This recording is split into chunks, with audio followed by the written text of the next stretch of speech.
Овој одговор би го започнала и со прашање. Што сака да прави ВМРО ДПМН?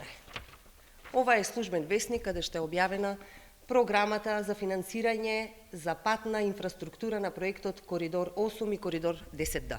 Ова е јавен документ кој што ВМРО ДПМН сака да го представи дека е конспиративен. Нема да им успее, затоа што аргументите се тука.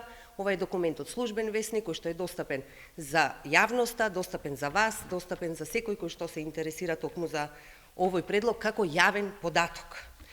Така да ВМРО ДПМН денеска не кажа ништо спектакуларно, она што го направи е само потврда на оваа пресконференција, дека секогаш кога станува збор за реализација на стратешка цел, која што е од национален интерес, ВМРО ДПМН е секогаш против и е секогаш на погрешната страна.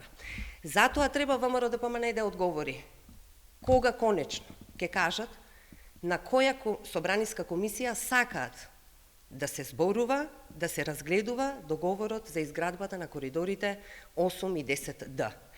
И јас верувам по нивната логика дека одолговлекувањето им одговара. Токму поради тоа што им дава време да продолжат да шират лаги, да шират манипулации, но и да нанесат штета и на граѓаните и на државата.